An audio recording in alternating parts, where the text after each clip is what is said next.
Hello, hello, hello. It's so great to see everybody tonight. Wow, you can feel the energy in this room. It's great to have everybody in the room. I want to thank everybody who's online watching us. I also want to thank everybody in this room who has worked on an Apple product. You have literally, yes. You have literally changed history and changed the way we communicate. I wish we had 50 chairs up here because there are so many people in the room we would love to hear from. My name's Mark Etkind. I am the CEO of the Computer History Museum. We are here tonight to celebrate David Pogue's book, Apple, the First 50 Years.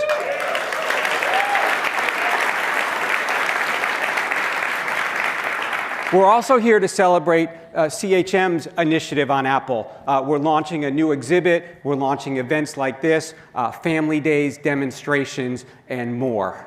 As many of you know, we have the world's largest collection of historical artifacts. We've been collecting for over 40 years. That includes 6,000 rare pieces of Apple history. Yeah, thank you. We use those pieces. We don't just collect. We use those pieces to have impact. To tell stories, to decode the past, inform the present, and inspire the future. And we've taken the rarest pieces from our Apple collection, the prototypes, and we have an exhibit downstairs. It's an exhibit that will give you unique insight to how these machines were designed, how they were engineered, how they were created, and we also hope it'll inspire the next generation to become an engineer, an innovator, and an entrepreneur. The other thing we do is we use our collection, we open it up to writers, historians, technologists. Case in point, David Pogue used our collection, used our archive, used our oral histories to help write this book. He also utilized our incredible knowledge base of curators. Hanson Su, one of our curators, served as the technical editor of that book. Thank you, Hanson. Yeah. So as you can see, this is a place where the past, present, and future come alive, and we want everybody to be part of tonight's event. So hold up your iPhone. We have a QR code. I'm looking. If you have an Android, it's okay. It's okay. Yeah. Hold up your iPhone. That'll take you to Slido. You can ask questions. You can give us comments. You can be part of tonight's event. And with that, I would like to introduce David Pogue. Many of you know David Pogue. He's won 7 Emmys for his work on CBS Sunday Morning. He's been on 20 Nova episodes. He's been on TED Talks. He was an editor of Macworld, a contributor to Macworld, New York Times columnist, and wrote Mac for Dummies. And thank you, David, for making this the kickoff to your new book. So introducing, please, David. Thanks, David. Thank you. Wow, this is really cool. This is going to be an amazing night. I'll have you know you were lucky to be here. This event sold out in 15 minutes. So that tells me 2 things. It tells me that you are the few, the proud, and it tells me that they underpriced the tickets. So we are also being watched by a vast audience on the live stream. So for the benefit of the people on the live stream, can I hear the live people cheer? And now for the benefit of the people in the room, could all the people on the live stream cheer? My wife's like, that joke's never going to land. So what's interesting about this book is that the journey of this thing began right here on this stage 2 years ago when I was asked to MC the Mac 40th anniversary event. And they brought, they got Andy Hertzfeld and Bill Atkinson and Susan Kerr and all the key people who designed the Mac. And it was like a love fest, like a Woodstock. It was laughter and tears and PTSD. And what did I say? And then a few weeks later, my wife Nikki, that's her right there. Yeah, she literally shook me awake in the middle of the night, and she's like, "David, I have a great idea for a book." And I'm like, "What?" And she goes, "That thing was so emotional, so much fun. you should do a book on Apple's 50th. And I literally shut her down. I'm like, dude, that's come and gone. And we went back to sleep. But in the morning, I'm like, has it? And I looked it up, and no, it was 2 years away, the perfect amount of time to write a 600 book if you're crazy. So we owe all this to Nikki. What then followed was 150 interviews. What happened to my slide? God damn it. We transferred this from Keynote to PowerPoint this afternoon.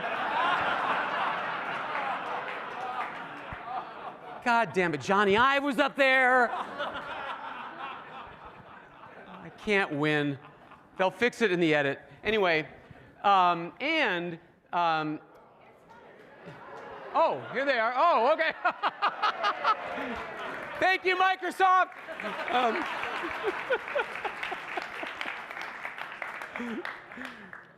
Apple did not have editorial control of the book, but they did do something extraordinary. They said I could interview current executives, engineers, and designers, which is a blessing. Because otherwise, the last 200 pages would have been blank. So incredibly generous. Thank you, guys. And access to the archives. So Apple's two archivists dedicated weeks to finding amazing pictures and documents for the book. I cannot tell you how appreciated I am. And then the Computer History Museum got involved. So this outfit has been conducting for many years an oral histories project. So they interview, like long interviews, like 6-8 hours, important figures like Mike Markkula, the adult supervision for Apple for its first 20 years. People who you can't interview anymore. Some of them have passed away. Some of them have developed dementia. So it was an incredible resource. And then, as you heard, Hansen, who, talk about overqualified, grew up in Cupertino, worked at Apple. He's a historian, and he works at the Computer History Museum. So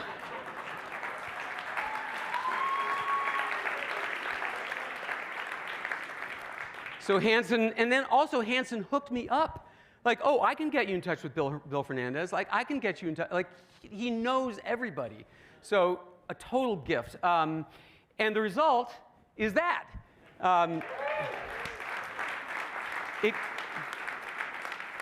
It came out yesterday, and people online are taking pictures of it, like propped against their iMacs and stuff. Like one guy said, "It's so beautiful. I'm buying the Kindle version so they don't have to turn the pages."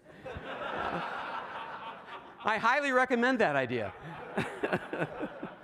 So the book is in color.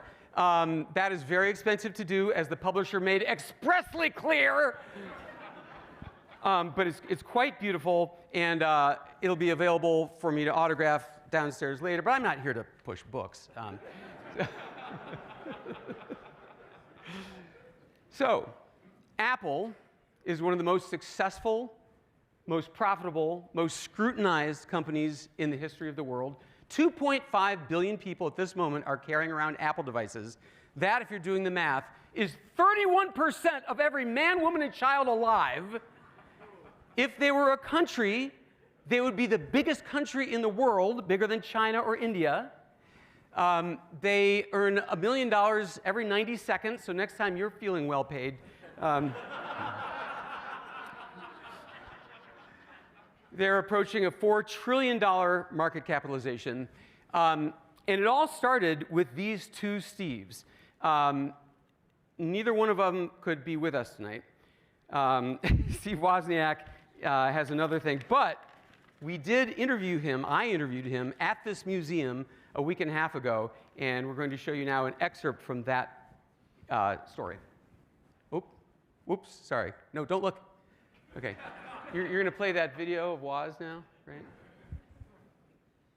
Does anyone know anything about technology? Steve Jobs wanted a company, and he did it, and I was his resource.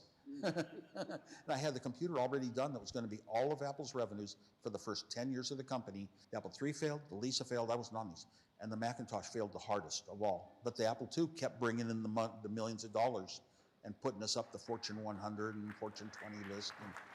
And no, that one computer, so that was helpful to him, and I'm glad. I got what I wanted. I didn't want to start a company. I didn't want to start an industry.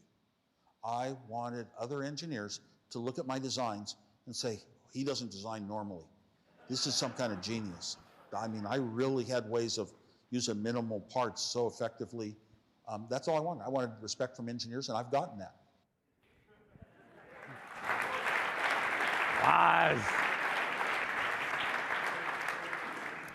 But the two Steves would never have met, and there never would have been an Apple if they hadn't had a mutual friend at the Cupertino High School who hung out independently with both guys and was like, you guys are both into Dylan, you guys are both into pranks, you should meet.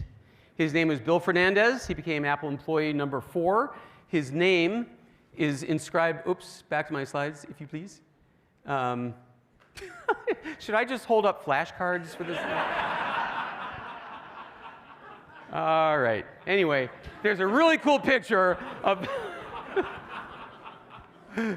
It's the picture of Bill Fernandez holding up the cream soda computer, this circuit board that Woz and Bill came up with before the Apple I. And Bill Fernandez's name is one of the ones embossed on the inside of the computer, the Macintosh. No? Oh, you were? Did I just zoom past you? Oh, I see. Well, you just gave away the joke. He's here! He's here, ladies and gentlemen.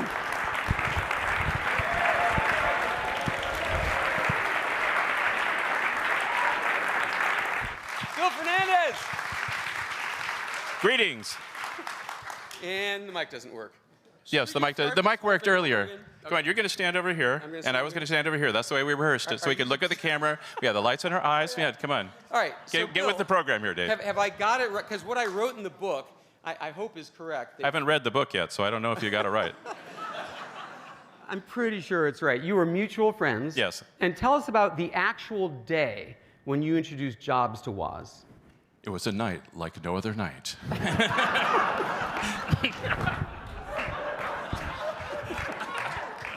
I can't work like this.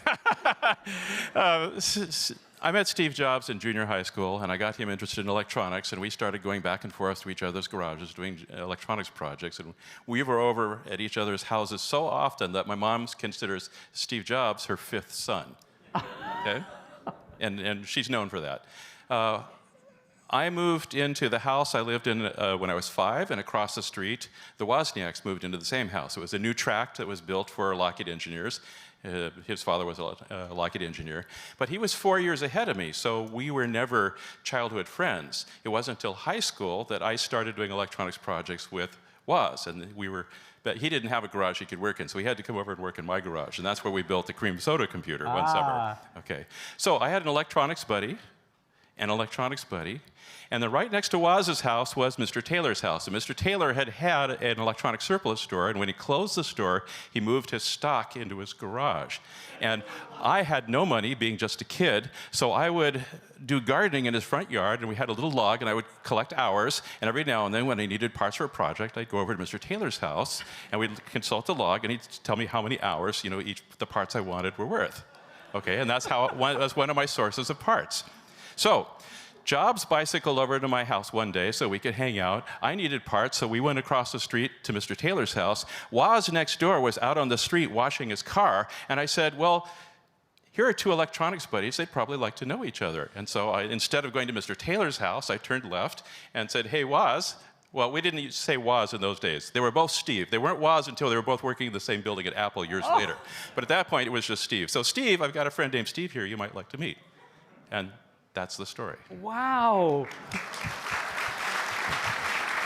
You can feel the history. And in brief, we hear that there were kind of 2 Steve Jobses. There's a Steve Jobs 1.0, very raw, very, some say cruel and abusive. And then there's a mellower one after he came back from the next Pixar and all that.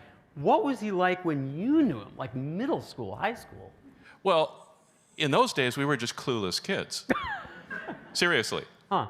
Okay? So we didn't know anything. And then as we grew up, we'd go over to each other's houses, we'd take long walks, we'd go out into the orchards and talk about philosophy and life and girls and whatever we couldn't understand and what we couldn't figure out and who we might be able to hook up. That was in high school age, not in middle school.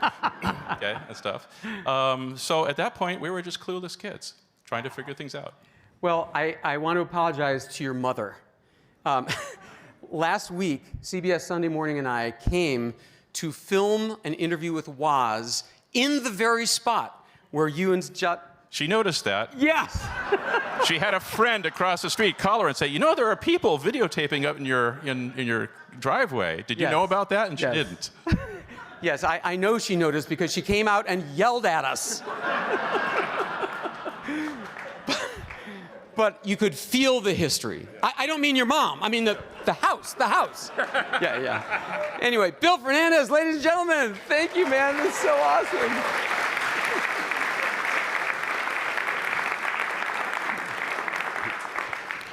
So then came the Apple I and the decision to start a little company to market it.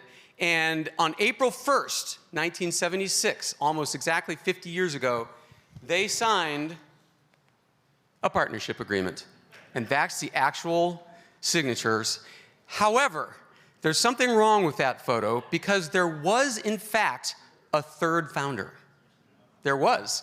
This mythical guy, this Ronald Wayne character, who supposedly also signed that. I got to yell over here. Also signed the document, was cut in for 10% of the company. Decades have gone by. Nobody's ever seen this guy, interviewed him, heard from him. But you guys, he's here too!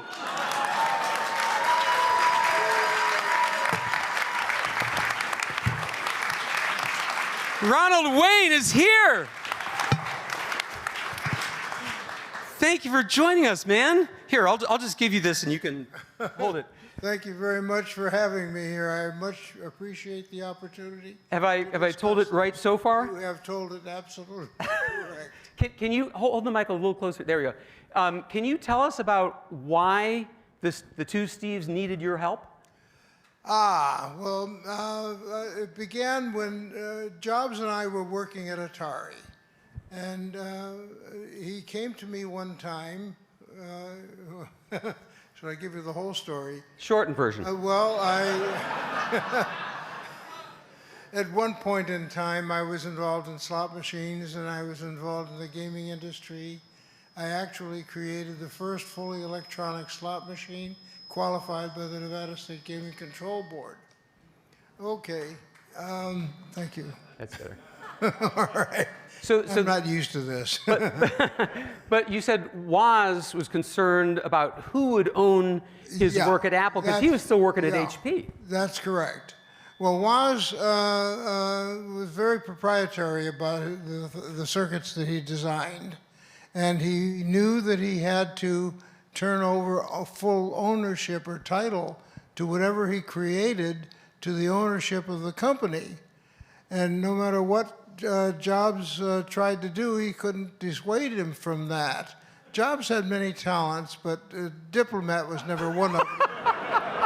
And you know what a diplomat is? That's a guy that can tell you to go to hell in a way that makes you look forward to the trip. Okay, and anyway, he didn't have that talent, but he thought that I had the skill and the talent to be able to do this. I said, well, fine, bring him over to the house, we'll sit down, we'll chat. And I figured I could solve the problem for them. They came by, and Woz is a reasonable guy. All he had to do was lay it out for him as to the importance of proprietorship of circuitry and concepts and ideas. And it took me about, I think, maybe 30 minutes to discuss the thing with him, and he popped up and said, that's it, okay, I understand. And he accepted the concept of proprietorship, and his designs would become the property of the company. It was at that moment in time when Jobs jumped up and said, that's it, we're going to form a company.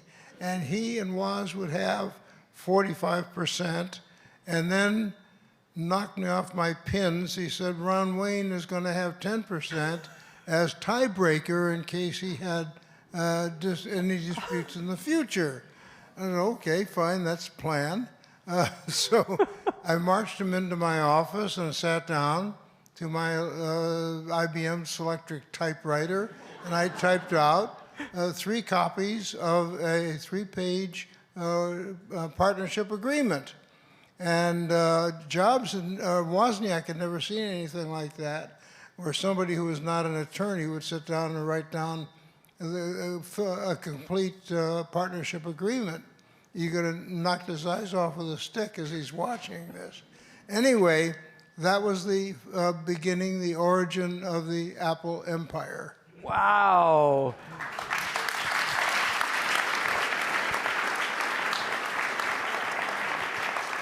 It's amazing to hear it from the actual guy.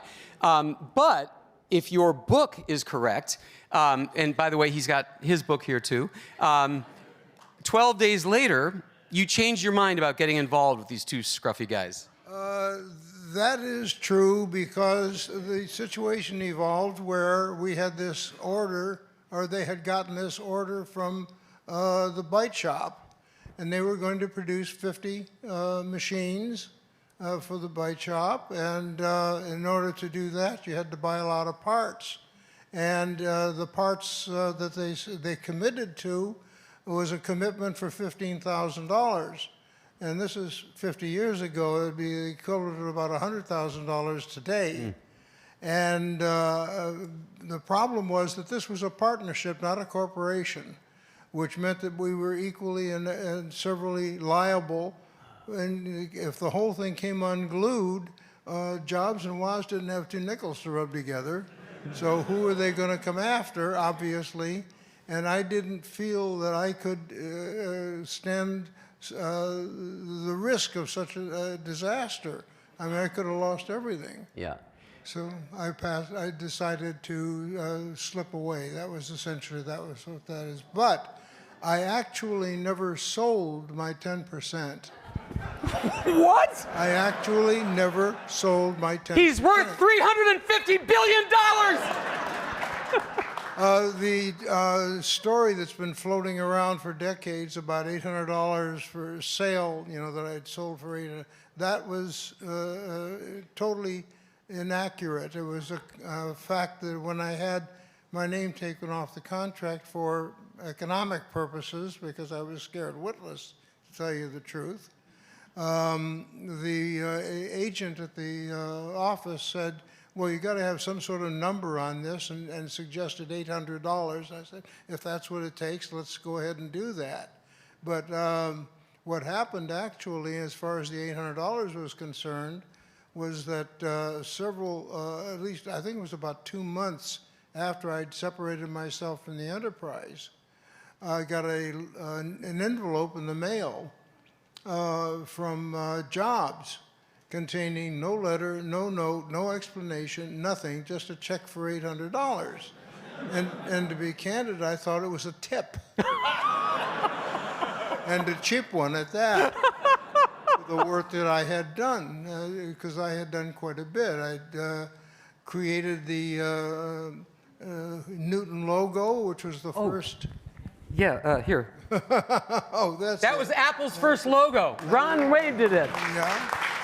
And no one was more surprised than I when it became a worldwide icon, to tell you Well, the truth.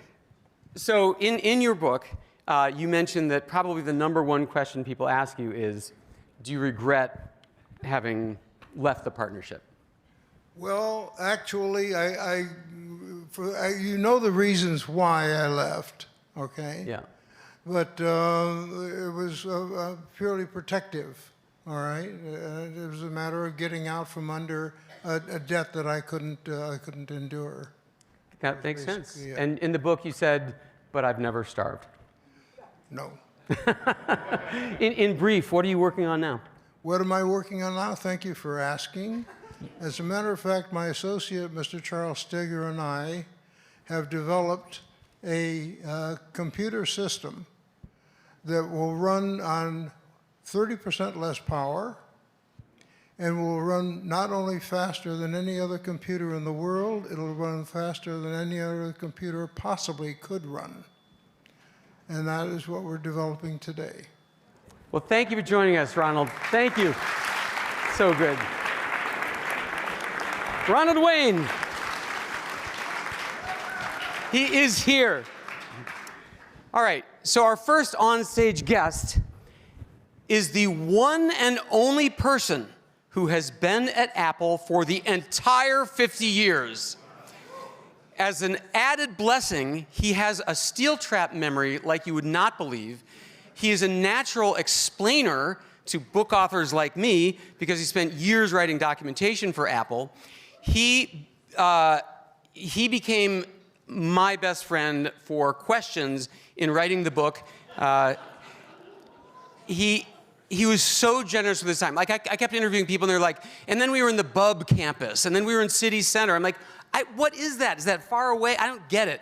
So Chris literally drew me a map.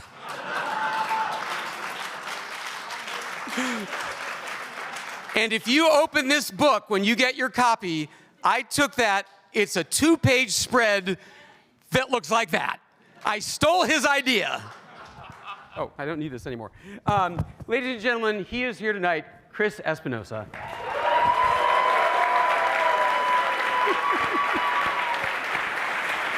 Thank you, man. So, if you've been here for 50 years and you started at adult working age, you must now be 90 and looking really good. There's a picture of me in the basement of Bandley 1 that looks like crap. All right, so how is it that you got involved so young? You're what, 14? I was 14 or 15 when my friend Jim Gard and I took the bus up and helped Paul Terrell set up the first Byte Shop computer store. Hey, Paul. Paul Terrell is here too!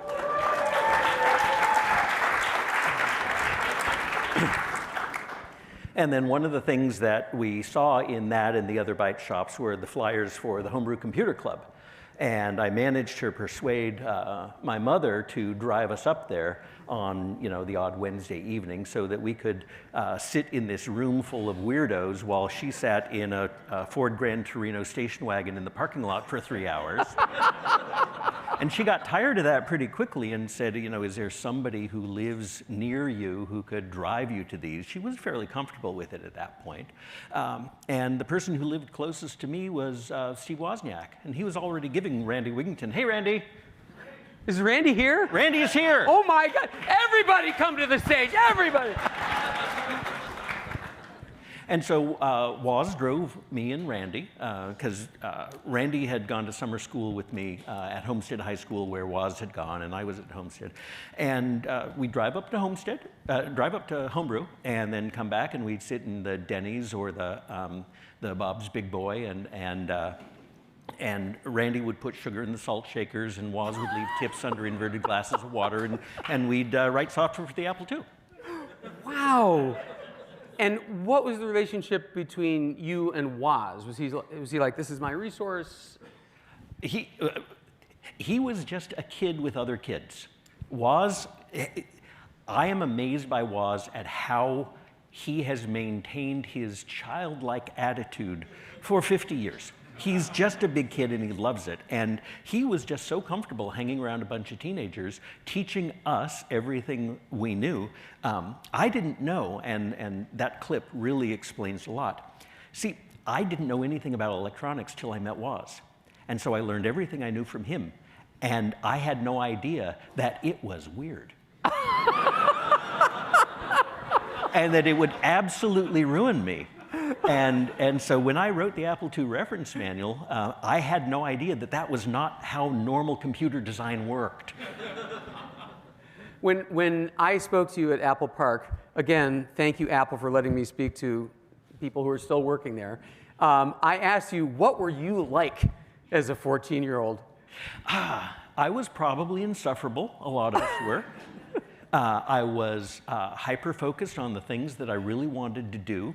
I was, mostly very social with the computer club and the electronics club. But then in the last 2 years of high school, I got into the drama club and met a lot of longtime friends that I've had my whole life, and got a little more social. But then I started hanging around with these grown-ups. I mean, they were 20, they were 24. And they were offering to pay me all of $3 an hour just to go, write software and do demos and duplicate cassette tapes and things like that. And I thought it was a nice summer job to have and a little something to do in the afternoons after school. But boy, there was a lot going on. I met some very interesting people, like bankers and venture capitalists and all sorts of people. I mean, I can't get over this. You have seen it all. I mean, every one of the classic Apple lore you've seen. I mean, you saw the dawn of the Apple II, the very first all-in-one, self-contained, ready-to-use computer. When it was in wire wrap. When it was in wire wrap, that's right. So in brief, what was the world of computers and people's attitude toward computers before the Apple II and then after the Apple II? Well, before the Altair IMSI age, people's ideas of computers in the 70s were that computers did two things. One is they screwed up your electricity bill, and the second is that if you gave them a logical riddle, they exploded like on Star Trek. And that was what people knew about computers in the 70s. And so hobbyists had been starting to look at the Intel, the 8008 and the 8080 and the Altair and the IMSI. And there were maybe a few thousand people in America who had seen a desktop computer that they could actually use. There were, tens and hundreds of thousands more working on mini computers, but that was all really institutional. The idea that you could have a computer of your own was both radical and it set you apart because it was who would have their own computer? It was weird, and so when the coming out party of the personal computer revolution was the first West Coast Computer Fair in April of 1977. Who was there? There we go. Paul was there. And that was the debut of the Apple II, but it was also hundreds and hundreds of other new products and new companies. And we were there front and center, and we had Mike Markkula to come in and shepherd us to impute the impression of a successful, organized company. We looked like the duck above the water. And we had the slickest booth, and we had beautiful brochures, and we had a nice display. And I was even dressed up in my Levi's Panatella rust-colored wide wale corduroy three-piece suit. Come on, it was 1977. Hair down to here. It was like an explosion of people suddenly looking at these things and saying, I could have the power of of these big room full of computers, and I could have that all to myself. I wouldn't have to timeshare it. I wouldn't have to lease it. Wouldn't have to ask anybody to use it, and it would only cost me $1,295, which was $7,000 in today's money. That was a lot of money, but people were doing it. Unfortunately, this should be a 10-part Netflix miniseries, but we have an hour to do 49 years now.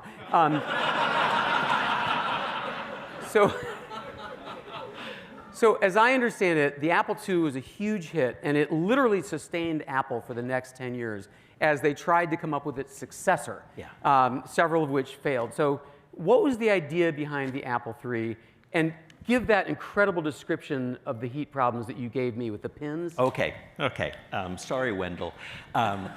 So as soon as we'd really succeeded with the Apple II, it became obvious that we needed to have a follow-on product. And Frederick Brooks calls this the second system syndrome. And everybody has a problem because it's like you want to do the same thing but better. And Wendell Sanders designed a really, really nice board, but kind of at the last minute in design, the marketing team decided that it needed to have an Apple II emulation mode so it could run all the Apple II software. So he needed to put all of Woz's crazy-ass circuitry on the board to make it work like an Apple II, and he came up with this brilliant way of doing it, is that he popped the memory off of the main board, and he put it on an auxiliary board that sat on top of it. And they picked two sets of connectors, vertical pins, one on each side, and then they just sat the memory down on top of that. But they didn't bolt it down. And so what happened was Steve hated fans. He always hated Steve Jobs didn't like fans? And so the heat management was this solid aluminum chassis. And it still got really hot inside. It was just supposed to radiate it out. And what happened was when the heat built up inside the Apple III from hours and hours of use, then that board floating on those pins would flex. And what happened was we didn't use gold connectors. We used aluminum connectors that built... Man, have you found your audience? I'm talking to my people here.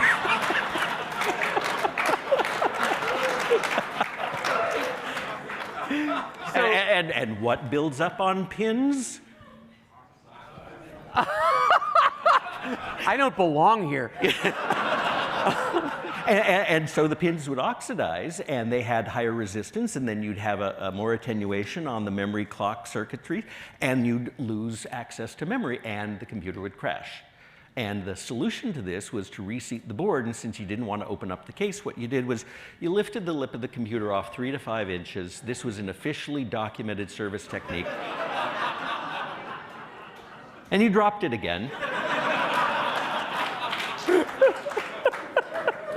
And that broke up the oxide, and the computer would boot again. So that kind of damaged the reputation of the Apple III. Yeah.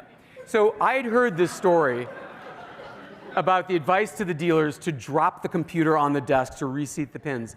I thought it was apocryphal. There's so many stories, great stories, that are not in this book because they're not true.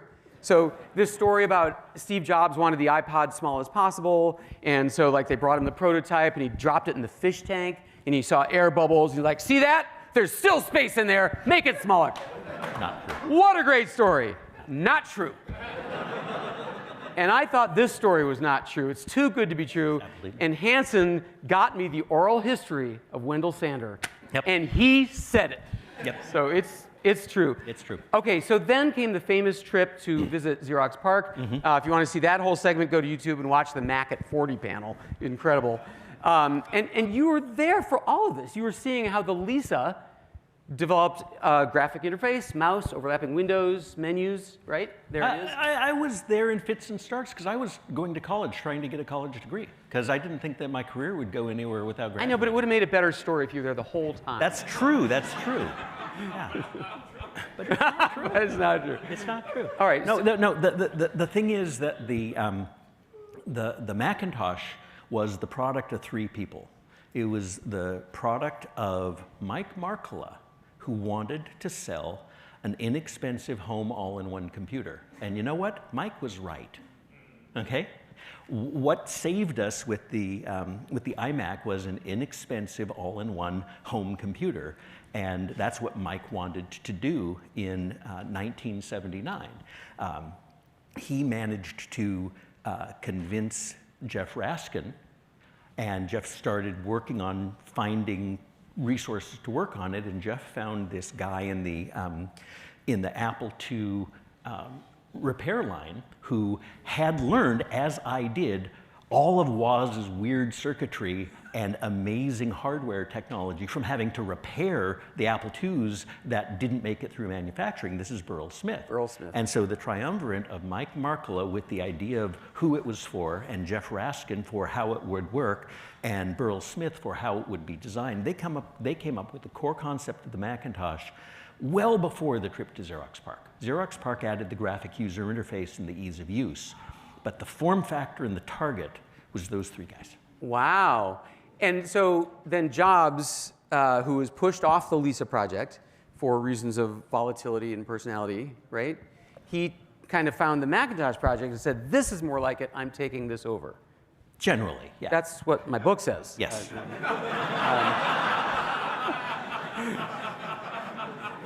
So I mean, famously, what he did was he started. Jeff was kind of running it on a shoestring, and Steve went and grabbed a bunch of people. He grabbed Andy Hertzfeld. He grabbed me. He grabbed a bunch of people from all over Apple. Andy's here. Yeah, Andy's here. Andy Hertzfeld is in the room. And he also got Bill Atkinson to port the graphics routines from the Lisa. So Lisa Graph became Mac Graph, and then he decided not to have two names, so he called it Quick Draw on both platforms. And that's when it really got started. Can you, having seen it, describe Steve Jobs' treatment? Like I kept hearing from these people two different versions. There's, oh, Steve Jobs was just cruel. He was just mean. And then I heard Steve Jobs is different from the assholes in Silicon Valley who are egocentric assholes. He was this rare mission-driven asshole. It's a different thing, okay? And multiple people told me, you know, I said, Steve, you can't do that in this much memory. And he would scream at me, and I'd go home and think about it, and I would find a way. I mean, I kept hearing that. So which is it? Both. Oh, my God. I mean, the latter is absolutely true, is that he challenged people to be better than they could possibly be. He wasn't the only one who did that. I mean, Jeff Raskin, when he sent me off to my first year at college at Berkeley, he gave me this job of writing the Apple II reference manual, hardware, software, everything soup to nuts, by myself while taking a full college course load as a freshman in college, and he didn't tell me that that was crazy. So I did it, and I came back, you know, 9 months later with laid out, pasted up typeset on the Unix system in TROF with tables set in place in the Tibble process. Oh, TROF, we got TROF fans in the house, don't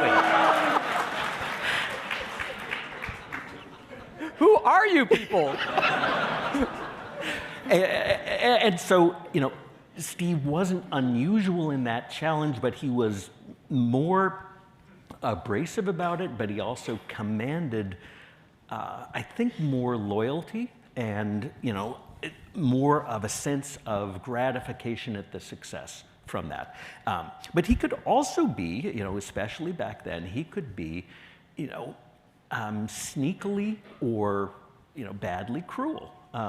When he hired me to come run the Macintosh publications department and drop out of school, he asked my mom first, and she told him it was a great idea, and I told him I wanted to get my degree, and she told me I was nuts, you know, I should take the chance. But Steve didn't tell me that Jeff Raskin was already the head of Macintosh publications, and that as soon as he hired me, he'd be firing my mentor. Oh, wow. You know, Andy Hertzfeld, when I interviewed him, told me something I've never forgotten. It's in the book, that like Steve, he would cry piteously, he would laugh uproariously, he could dress you down, he could put you on a pedestal. He was every adjective you can use to describe a person all in one. And that's why people who say Steve Jobs was this, it's like the blind men with feeling different parts of the elephant, like, you know. It's also something that's not well talked about, is that before the Macintosh, Steve had kind of an ex officio role at Apple because he was one of the co-founders. You know, his first business card read operations, which was like, operations? First of all, we didn't have any, and second, he's not the right guy to do that. But he was the founder, so he needed a title, he needed something on his business card. But you know, before he really latched onto the Macintosh project, he was considered by the serious, you know, people we had hired to be somewhat of a pest and an annoyance, and not really cut out for running a company. And you know, when he came back from Next, I was expecting kind of more of the same, and it was different. He'd learned. You see what I mean about both the memory and the storytelling ability? This guy.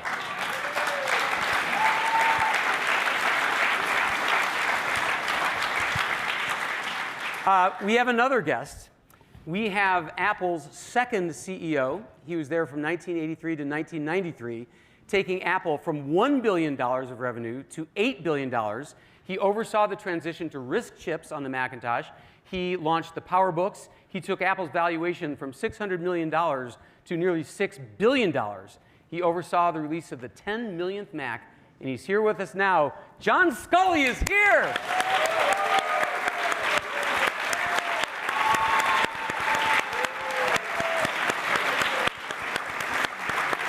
Amazing, man. Thank you for joining us. Good to see you. Well, John, I'm going to start with an easy one because you've given us this story many times, but it's so good. Can you tell us the sugar water story? Well, first it was true. And for 5 months, Steve and I would take turns. I would come out to Cupertino, or he would come to New York.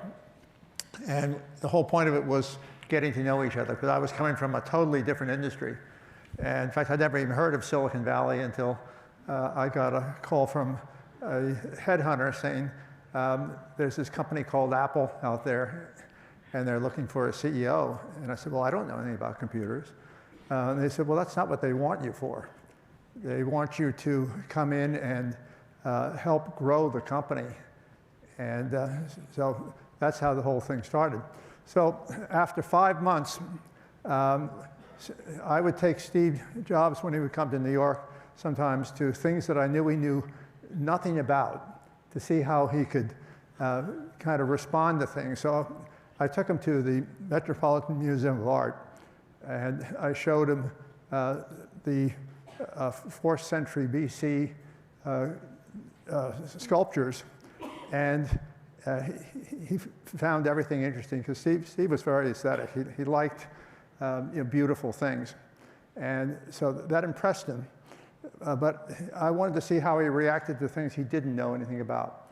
And then he would take me to Tower Records, and he would play a Joan Baez song. And then we ended up at a new apartment that he had just bought at the San Remo Towers. It was a triplex apartment. We were standing on one of the terraces and looking out over the Hudson River as the sun is starting to go down. And I turned to Steve and I said, Steve, I've been thinking about it, but I'm not coming to Apple. And there's just this long pause. In those days, Steve had jet black hair. He had very dark eyes. His biological parents were Syrian. And he had this very intense look about him. And so he gets up close to me, maybe about 18 inches away. And he said, do you want to sell sugar water for the rest of your life? Or do you want to come with me and change the world? Wow. I didn't give him a different answer. But I thought about it, and a week later I was a new employee at Apple, because I said, I wonder what I will have missed if I didn't do this. And so that was the beginning of my adventure.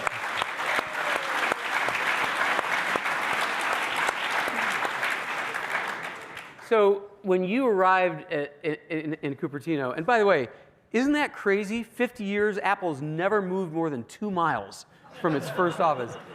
I mean, it's an incredible through line, because like there are other old companies, but Samsung started out as a dried fish vendor. Nokia was a paper mill. But Apple was founded to take advanced technology and put it in the hands of everyday people. That's still what they're doing. It's pretty amazing. But what was the culture like when you got to this office and you saw the employees? Well, the headquarters was in a house and on Banley Drive. And Mike Markkula, who was the acting CEO at that time, so they had fired Michael Scott, who had been the first CEO. Steve Jobs had his own building, which was tilt-up concrete walls, and on the roof was a black and white Pirates flag flying. And I was one of the few people who ever got to go in who wasn't an employee at that time, because it was very, very stealth what Steve was working on. And the reason he told Andy Hertzfeld was, he said, well, John is a big customer.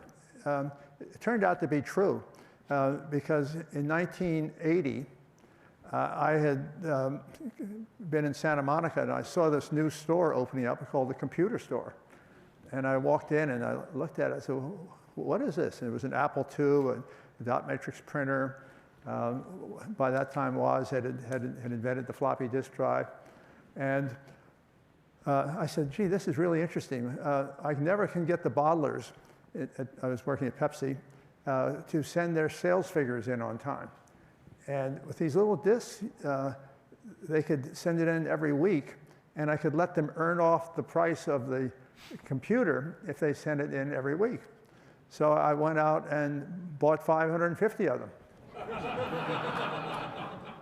I was Apple's largest customer. So that's what he told Andy Hertzfeld. He said, our largest customer is coming here. So Andy puts a demo together. Now remember, I had not grown up with computers.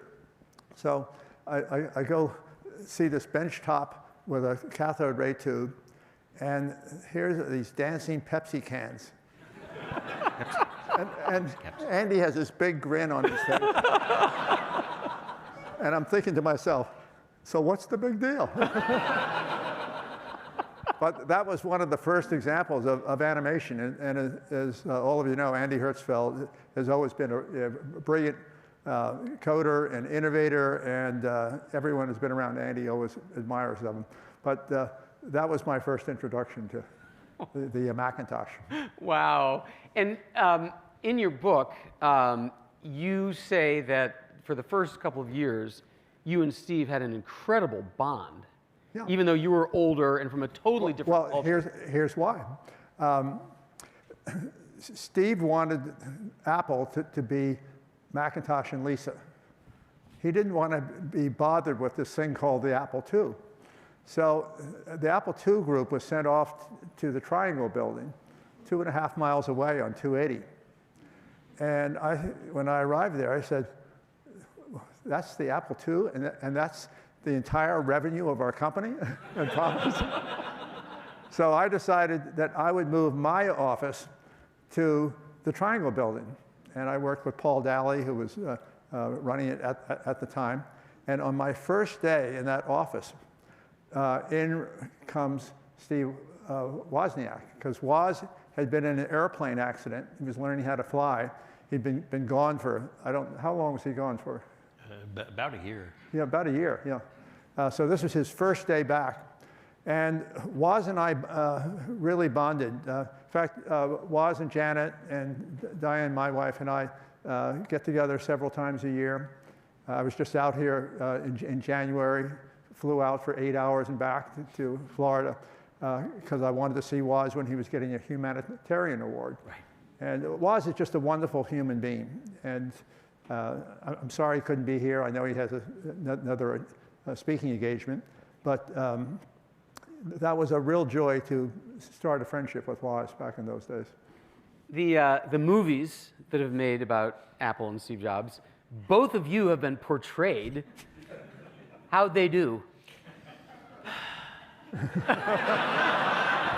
I do have other questions.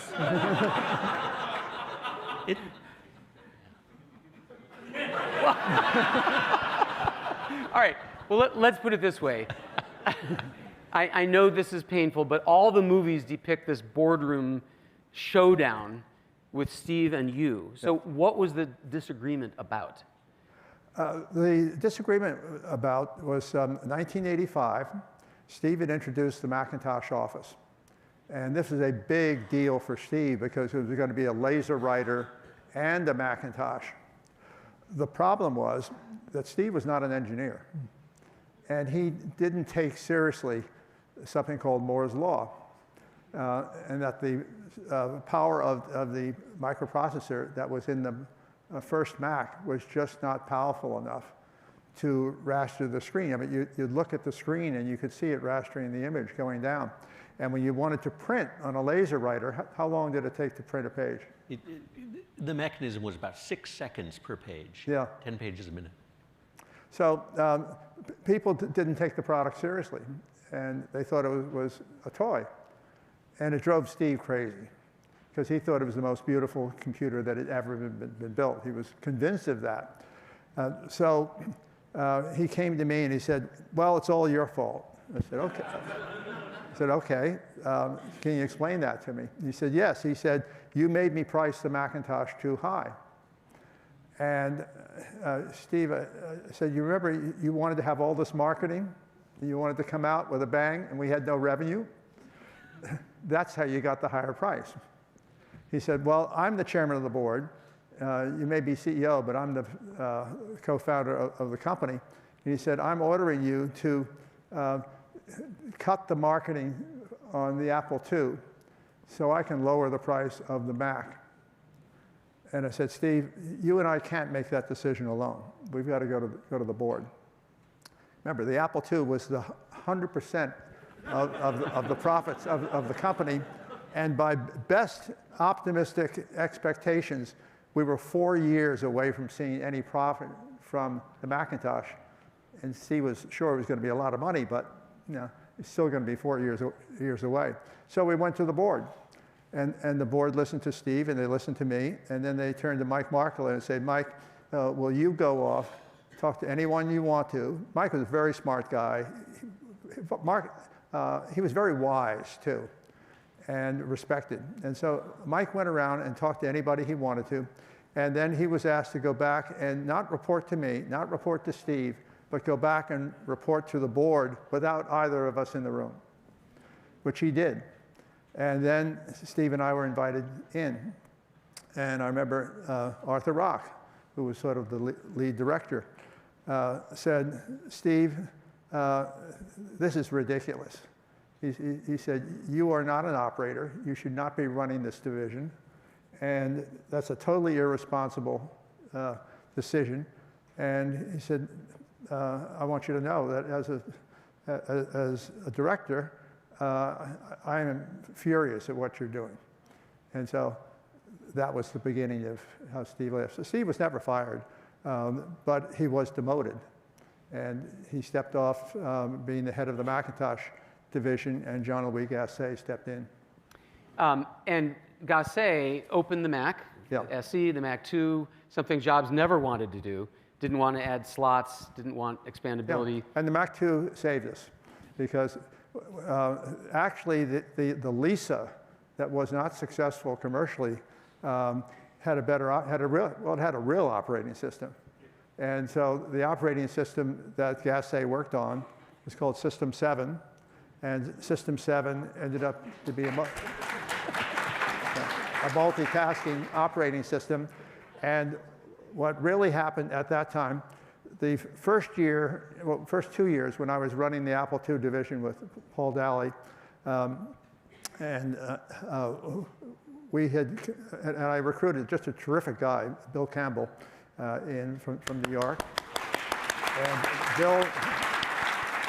Bill was head of sales and marketing, and he and I worked on restructuring the entire distribution system for Apple. So we started with the US, and fortunately we had Jean Louis Gasset, who had been running France. He had already built a great business over there.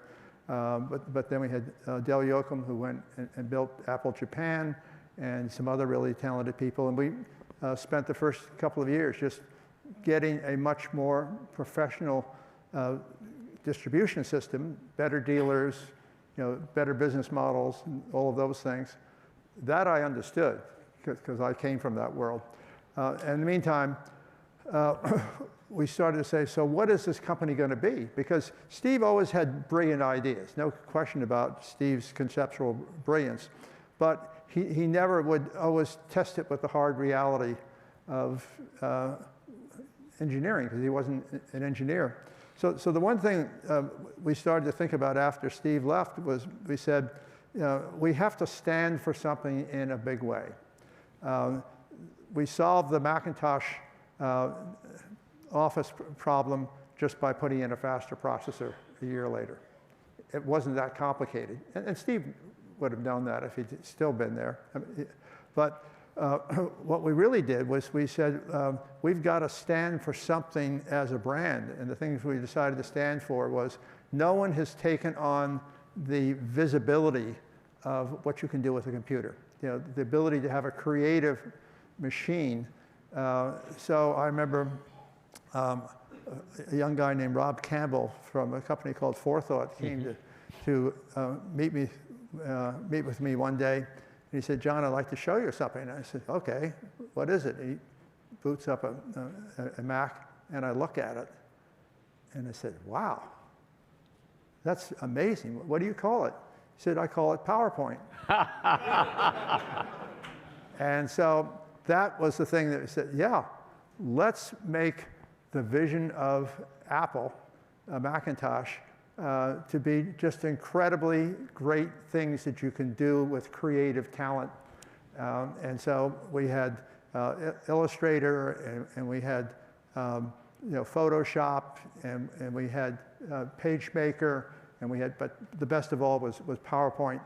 And when we did that, all of a sudden, and the Mac too, all of a sudden, in 1987, remember the Mac was introduced in 1984, 1987, the sales just went up like that. And that's what really got us. By 1992, we were the largest selling computer of that time. So Steve's vision was always there. He always got the vision right, but it just didn't happen as quickly as he thought it would.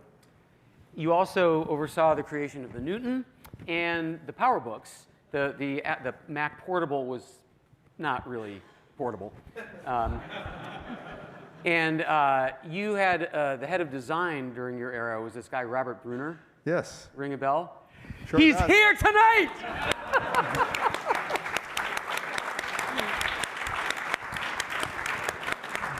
Hey, man.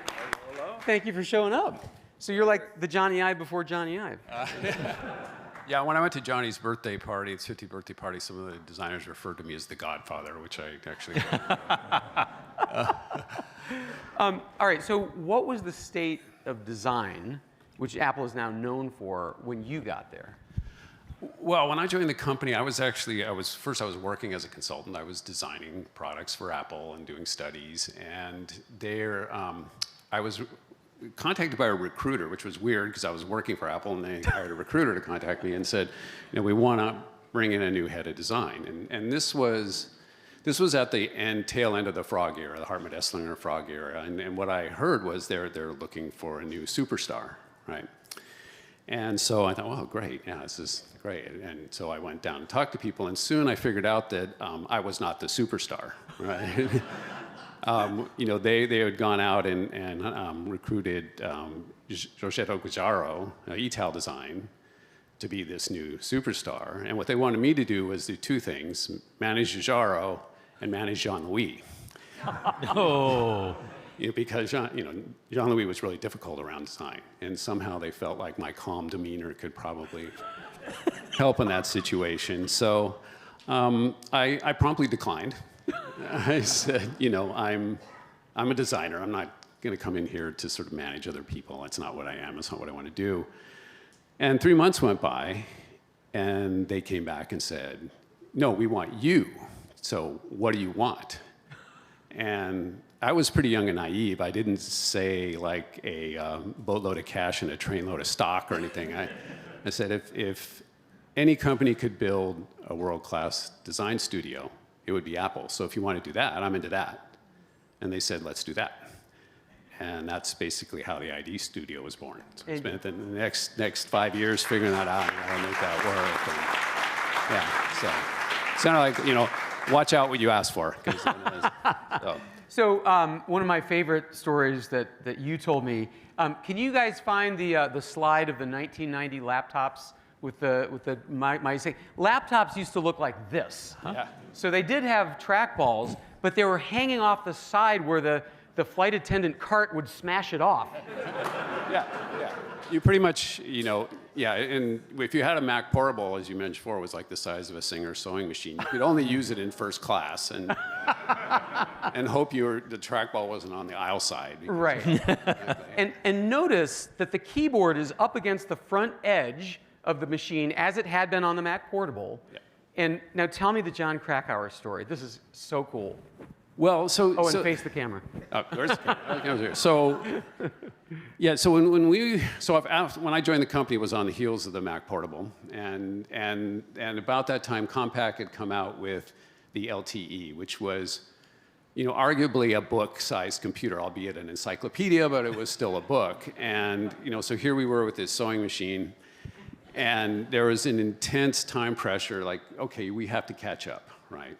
And so it was really, really, really a difficult program. And on top of that, we were doing something we hadn't done before, which was miniaturization, right? Figuring out how to build something small and tight. And so there was just this enormous pressure. And then on top of that, we had to, within this book-like footprint, somehow figure out where we're going to put this pointing device, because the pointing device was obviously critical to the Macintosh interface. And we were trying to figure it out, and then John Krakauer, as an engineer, said, "Would you come over to my cubicle one day?" Not a designer. Not a designer, not a designer. He was, you know, I always described him as the proverbial loose cannon. He just like, and John had this idea where what he had done was push the keyboard back, and there was space between the battery and the hard drive where we could put the trackball. Well, I think we have a picture of that. He made a model on the left here. Yeah. So this was in John's cubicle, you know, and so, but we, you know, we were not threatened by that anyway. We immediately saw the brilliance of it in that it created this consistent work surface. Palm rests. Palm rests. No matter where you were, whether in your airplane seat, on your desk, on a table, it didn't matter. You had this consistent work surface. And so we just went with it. We didn't do any alternative designs. We didn't show it to any consumers. We just did it, right? And this was very much Apple style, right? It's just like, you know, we're just going to do this. And the crazy thing is, for 35 years, that design has remained unchanged. Yeah, the screens have gotten smaller. Next slide. And that was the... Ta-da! Yeah. So, yeah, arguably, you know, we replaced the trackball with the trackpad. You know, batteries are better, processors are better, everything's better, but it's still the same design. Yeah. And that's insane, right? In technology, something that could last for 35 years and it's still going strong in our design, and it's had such an incredible impact. And I think you pointed out, and I found him, and I talked to him, and he also pointed out that this also meant that your fingers could stay on the keyboard and your thumbs could do the trackball. Yeah, exactly. So it was just this perfect mobile interface. I think you told me that because you could now move the heavy stuff, like the battery and the hard drive, under your palms, the whole thing's center of gravity was closer to you, less likely to flip off the back of your knees. Yeah. It was just, it was one of those things that the moon, the sun, and the stars just lined up, and it was perfect. Yeah. Right. So. Yeah. You also told me that what your epitaph is going to be. Yeah. So I often say this, if you've heard this before, but it's true. Despite all the things I've managed to accomplish in my life, that when I go, my epitaph will read something like, "The guy who hired Johnny Ive."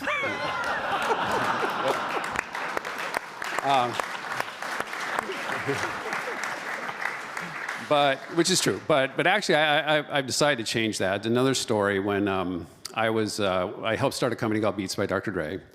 As you all know, Apple acquired Beats. After we did the first product, the Beats Studio, Jimmy Iovine, who was one of the founders of Beats and the chairman of Interscope F&A&M, was friends with Steve. He took the product to show Steve, and Steve liked it.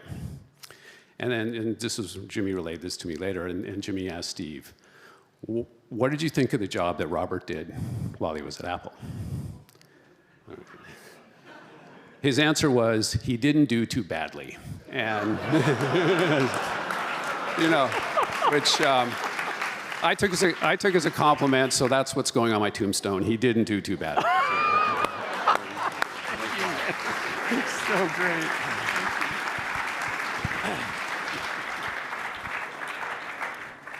I want you to know that Robert dug out this shoebox full of Kodak photo CDs of all the prototypes and models that he did, and he shipped them to me in New York so I could use them in the book. What a guy!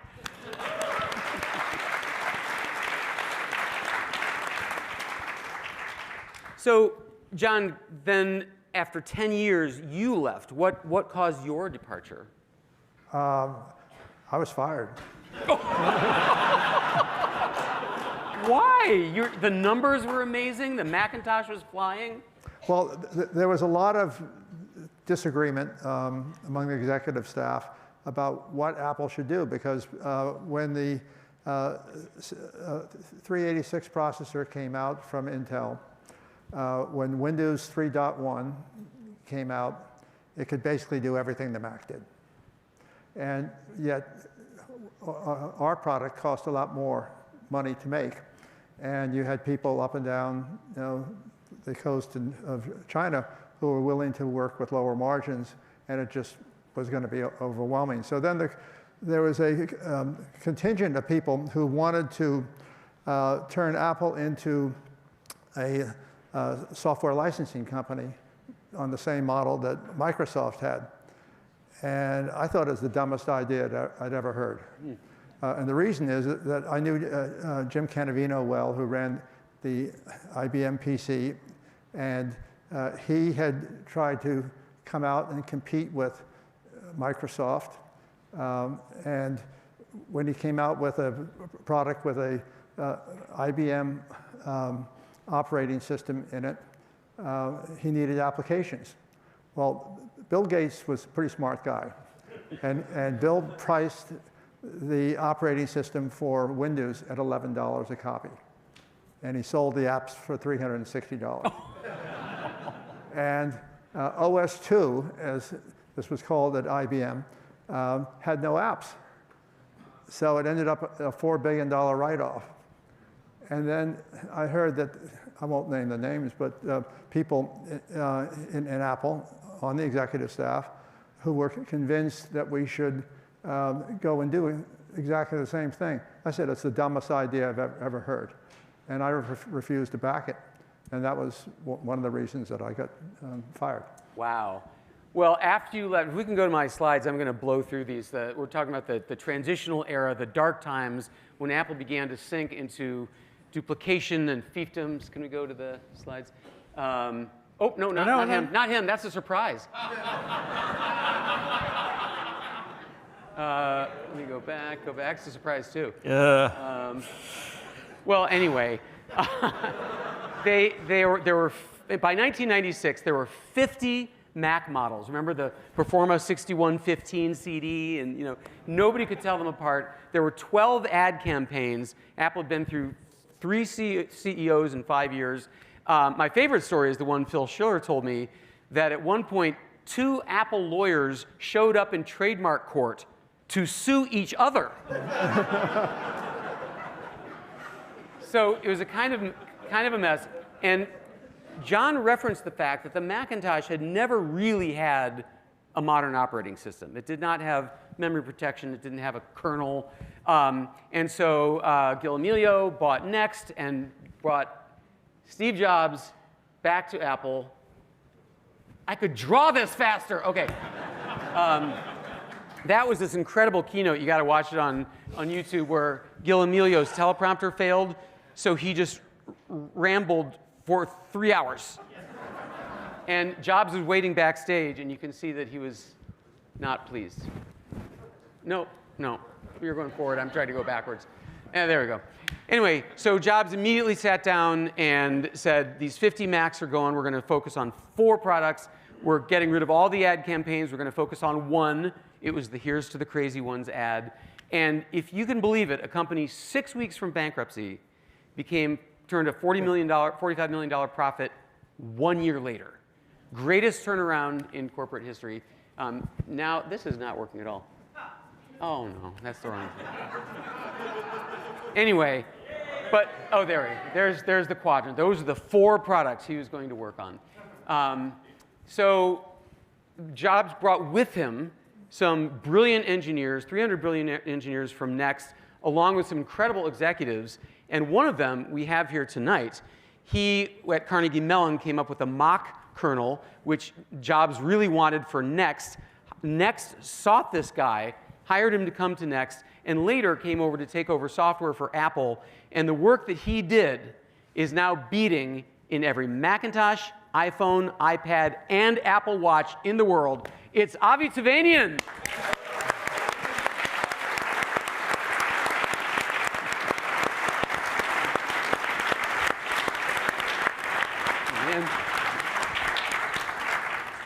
So how did I do with the description of Apple when you found it? Can I answer one other question first? You asked them about being depicted in a movie. Yeah. It's both flattering and fiction, and I've been lucky to be in both Apple-related movies and Theranos TV shows. Luckily portrayed positively. But everyone has to remember it's fiction. I remember during when the screenwriters were working on one of the movies, I was sitting down with them, the whole team, and they kept saying to me, so when you getting ready to introduce the next computer, were you like right in there, like right up to the keynote, fixing bugs and stuff? I'm like, no. We had it, I mean, we worked hard the week before, but 2 days before, we had everything locked down. It was in pretty good shape. And they kept having this narrative. Guess what showed up in the movie? Like, why did you even talk to me? Anyway, what was Apple like? I just told you what it was like. Why did you take that job? Well, we didn't know it was like that. So, you know, around Thanksgiving of '96, just before Thanksgiving in '96, we had wind that Apple was shopping for a new operating system, and they were looking at B. And I remember going to Steve and saying, this is really weird. Why are they looking at B? They don't really have a product yet. We have something that Apple can use that works today. And Steve agreed, and so we all started, including some people in product marketing, started sending out feelers inside of Apple to make some connections and start doing some education and selling. And a couple days before Christmas, we signed the deal to be purchased by Apple. And we thought, this is great, because Next was a total roller coaster ride, ups and downs like crazy. And now we've got the power of Apple behind us. We're going to get our software out there. We're going to rebuild the company, fix it all. It was just a bigger roller coaster, Avie. Yeah. So between Christmas and New Year's, that's Apple's fiscal Q1, that's when earnings pre-announces happen. Just, you know, a couple days before the quarter ends, because companies are not going to hit their numbers. And sure enough, a couple days after Christmas, Apple does a pre-announce of a $1 billion loss. That was when $1 billion was a lot of money. And so I remember I went to Steve, I said, what do we get ourselves into here? Because we were actually working on an IPO at Next. May or may not have happened, but we had an S1 that was in draft form, which actually helped to get the deal to get done quickly. And Steve's like, don't worry, it'll be fine. And you know, it was painful for a while, and we had the $1 billion loss, and there was another $1 billion loss after that, and we had layoffs twice, 30%, and then another 30%. Killed a lot of products, but somehow we came out of it alive. Wow. And as I understand it, the idea was you were going to take Next Step, the Next operating system, which was buzzword compliant, as they say. It had, you know, preemptive multitasking and memory protection and the Mach kernel, I guess. And you were going to try to bring that to the Macintosh, which was running a different operating system, and all the programs for the Mac were expecting the old OS. I mean, isn't that insane? You know, we didn't exactly know what we were going to do initially. Remember, go back in time now, it's late '96. You know, John mentioned Windows 3.1 coming out. The real killer was Windows 95, right? Because that's the one that was good. Mac could compete with Windows 3, but not against Windows 95. So the company was in a tailspin. All we knew was they needed some new technology. And we knew that we had technology, and yeah, it was buzzword compliant, but it really worked. And we gave demos to the board that were just knock your socks off. They were really good. But you're right, because it wasn't necessarily what a Mac customer wanted at the time. But we kind of went in and we said, well, we knew we needed to have new technology, the company needed new technology, and well, we'll just figure it out. I mean, from Apple's perspective, they had no other choice. And how did Apple's existing engineers love the idea?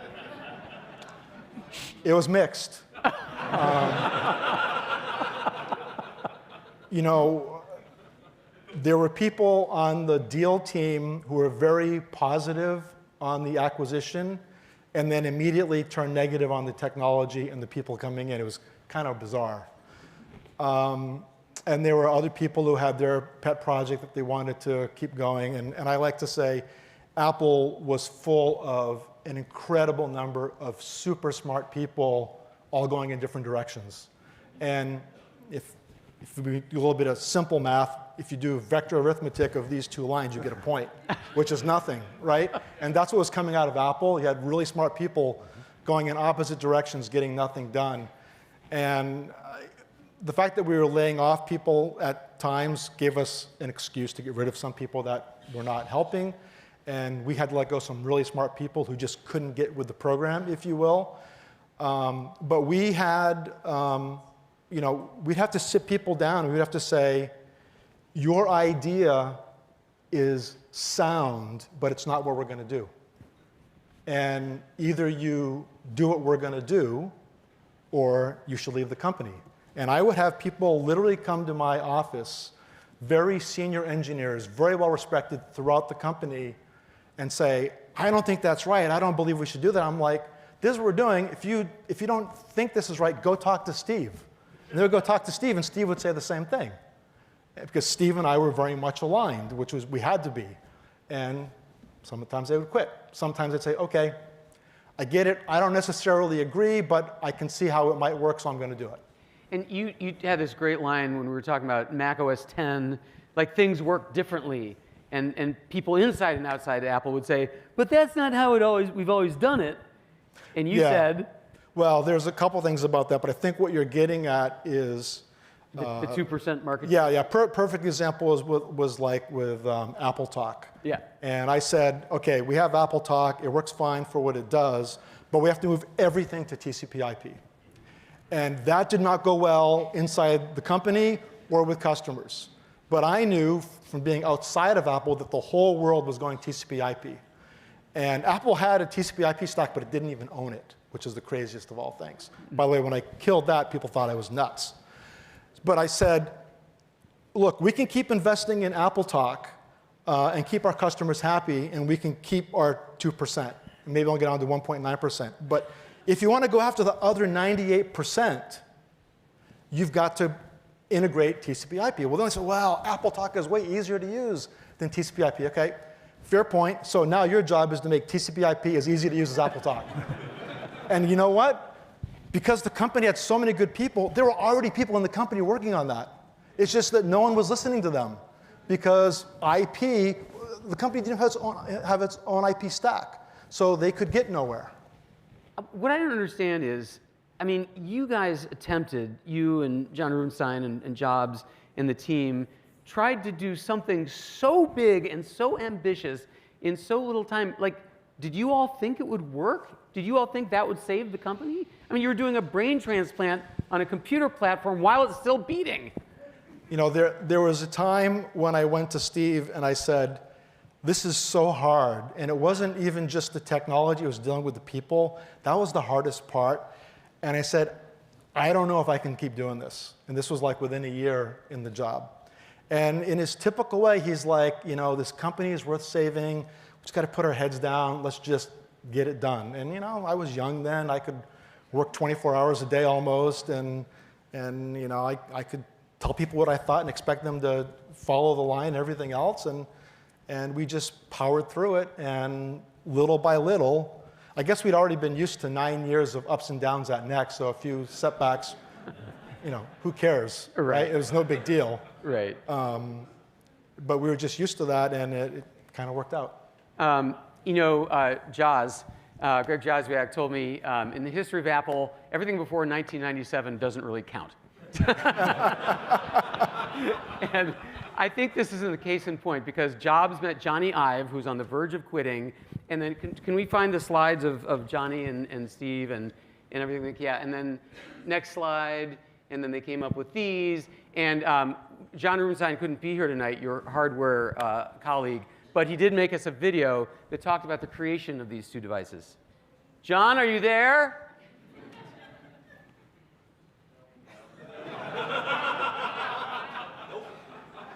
Hi, everybody. Sorry I can't be there with you today. I would love to have been to have this celebration. I joined the company to come and run Hardware Engineering. I mean, I remember the first executive staff meeting, and Avie and I are sitting across from each other, and we're looking at each other going, you know, what did we get ourselves into? Because we were literally weeks away from bankruptcy. I mean, it was pretty ugly. We shut down the Performa division. We have no low-end Macs anymore, so we have nothing for the consumers and for schools, and we need to have something for them. I think we did the iMac in 18 months. We used it to institute a whole new way of developing products at the company, which I believe are basically still used today. I'm a technologist, and I try to look to the future to see, what makes sense. And floppies made no sense. ADB made no sense, right? Printer ports made no sense, right? So why, do a whole new product, starting from scratch and put basically antiquated technologies in? Phil Schiller, who's head of product marketing, and I and Steve and other people were brainstorming about what products could we add that would enhance the Mac's capabilities. So sort of the home hub. Music, was the right way to go. Around that time, I went over to Asia, as part of Macworld Tokyo, and we got to Toshiba, and they said, "Hey, we got this little drive. We don't know what to do with it. Can you use it?" And we go, "We'll take all of them." And then Jeff negotiated a deal to basically take the full supply. But that's what enabled it. Every year we would turn the crank and crank out new ones. I always worried that Sony was like going to wipe us out every Christmas. Right? We had a target on our back, and for some reason they just couldn't get it together. But we were terrified, and so that really drove the team, to deliver year in and year out new iPods. And the results were spectacular, right? And I would say, nobody makes products that are as good as what Apple does.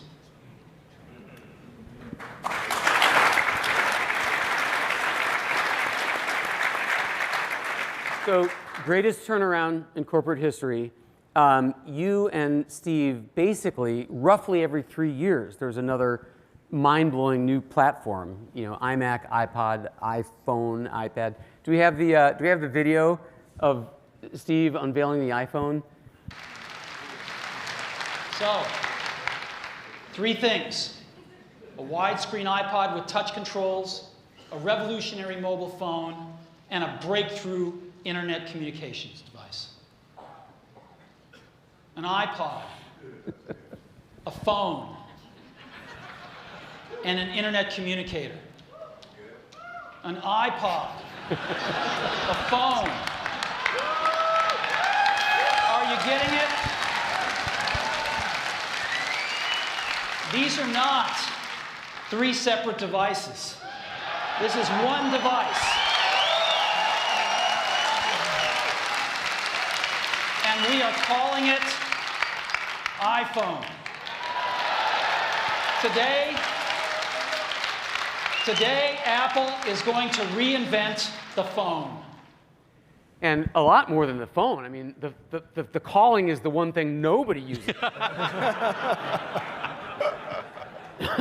But I mean, you two were there during the development, and you were observing.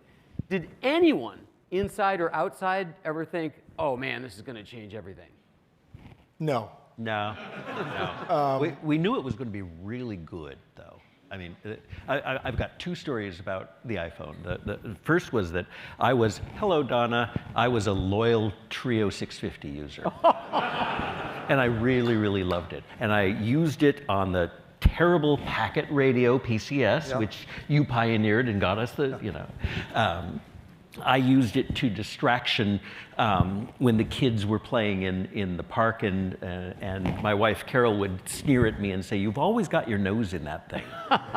and this was in 2006, and I was sitting in aisle 1 in a conference room after the Macworld, and on my Trio 650 I got this text from Carol saying, "I want."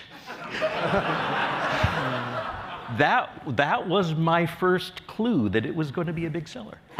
But David, the iPhone in many ways was just a natural thing for Apple to do. Like John said, identifying the Toshiba drive and creating the iPod out of it. You know, after we built Mac OS, which was called OS 10 back then, of course, you know, we had started experimenting with touch screens and multi-touch. Oh, do we have the picture?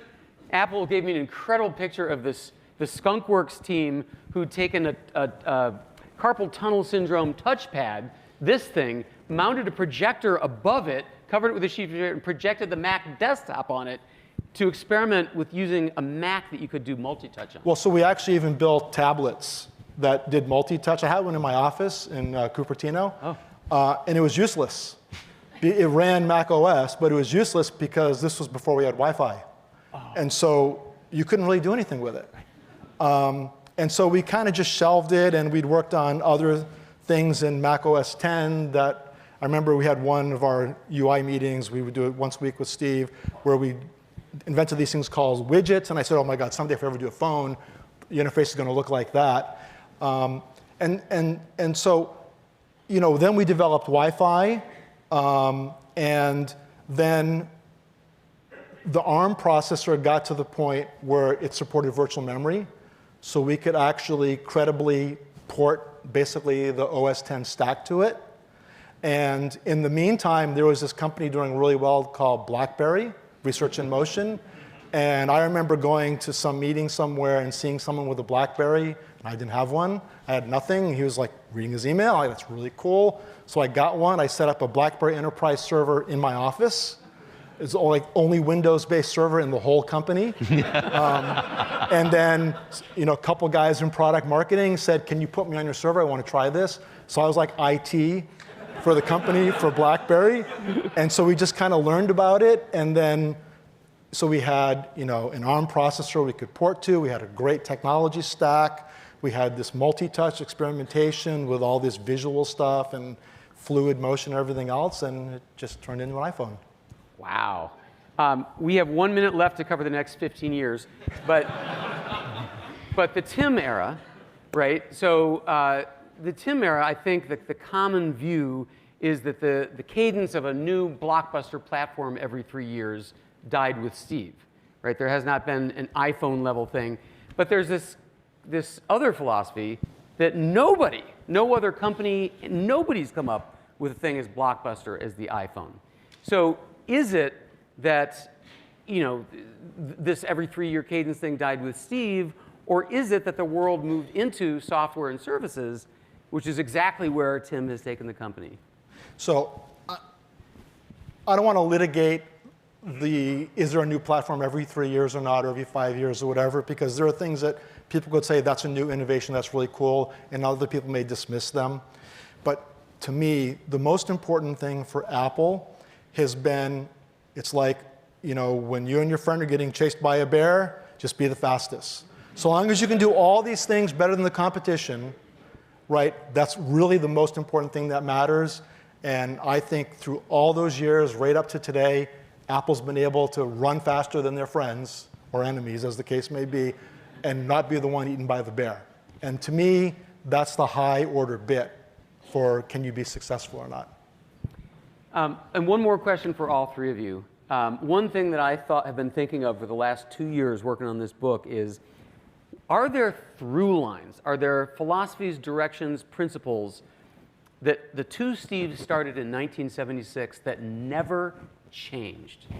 Well, I heard one tonight from Bill and from Ron and from John and from Avie, is that from 1976 to 2004, I guess, when the iPod was really starting, there was a moment when the iPod revenue crossed Mac revenue, and then things picked up from there. But from 1976 to 2004, we were always terrified of being obliterated at any moment.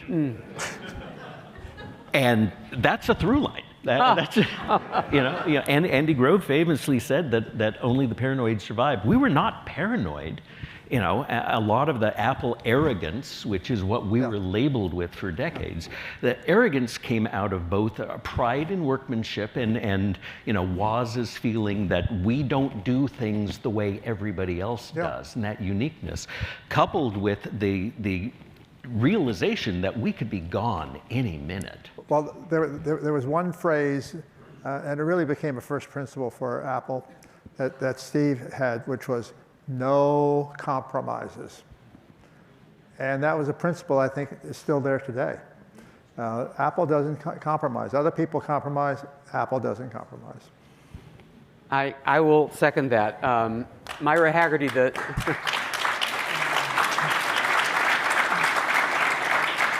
This is a classic story. Myra Haggerty is the VP of sensors at Apple right now. She developed Face ID that unlocks the phone with your face. And she said they wanted to make sure it would work on every face, every time, every lightning. So they would take this prototype to twins conferences to see if a twin. They wanted to make sure it would work with every kind of creative facial hair. So they took it to Harley Davidson rallies. They hired Hollywood special effects artists to make these unbelievably lifelike faces to make sure a mask couldn't fool it. I mean, like, just stubble and eyelashes, the whole thing. And she said, like, the poor guy in the mailroom, like, oh my God!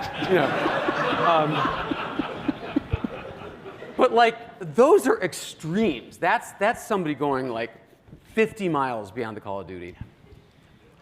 We have, well, thank you, gentlemen. We have one more bit of business. We wanted to remember the people who made Apple who are no longer here with us. Michael Scott, the first CEO, just died last year. Bill Atkinson died last year. And I think we should remember these people for their contributions.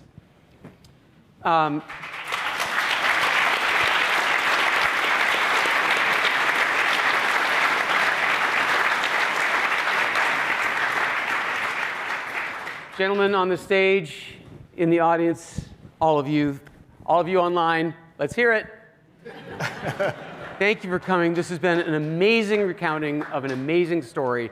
Thank you for your role in it. Yeah, you guys can sit. You can stay. You can stay, Avie. I'll be quick. Thank you, everybody.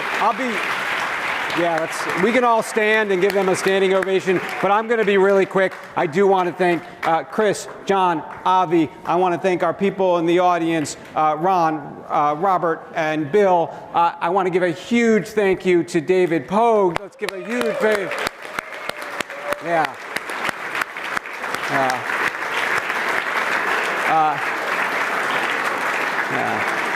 I do have to make one plea before everybody leaves. I told you about our great collection. I told you about the impact that we use, the exhibits we do, the events that we do, our educational outreach, our online. It's expensive. It is a very hard time to be a museum right now. I think people don't realize how museums are funded. We really would appreciate everybody's help. The QR code will take you to a donation page. It will help us fund our events that we do. We have two great events coming up. One on March 28th, it is our Family Day. Impacting the next generation is really important, and so please come. It's focused on Apple. And then there's a new book out, the third best book on Apple, after David's and after Ron's. It's called Steve Jobs in Exile, and it's about his period at Next. And we will be doing an event around that on May 26th. So I hope you can all come back to that. And I want to end with three really quick things. David's going to be signing books. Actually, Mark, if I may, there is one more thing. Wait. Okay.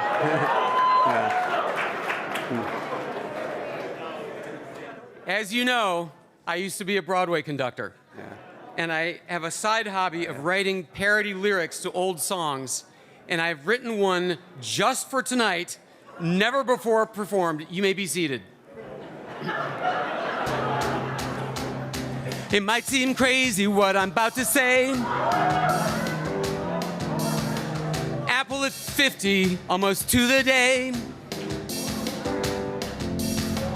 Are you a real fan? How do you know?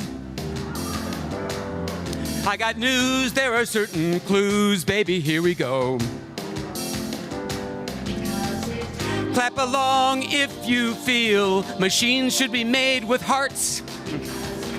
Clap along if you feel like aluminum is art. Clap along if you plug in 12 gadgets every night. Clap along if you're proud that your chargers all are white. Here comes bad news so you understand. It's not always easy being such a fan. Wintel is everywhere, it's super cheap. But who wants to be a corporate sheep? Clap along if you've never thrown away a box. Got a special closet just for dongles, cords, and docks. Clap along if you bought that stand for $1,000 bucks. Clap along if you feel that Siri still kinda sucks. I don't feel down when they raise the price. I don't feel down using pucky mice. I don't feel down because AI is late, or when an AirPod falls down a grate. I don't feel down updating nonstop. I don't feel down when I can't AirDrop. I don't feel down that I've got a notch and a half-day charge on my Apple Watch. Clap along if you're set up so your watch unlocks the Mac. Clap along if courage is what took your headphone jack. Clap along if you're in line when September rolls around. Clap along if your cordless mouse charges upside down. Clap along if it's better to be best than to be first. Clap along if you know that Windows is the worst. Clap along if rounded corners always make you hide. Clap along if you will bleed 6 colors till you die.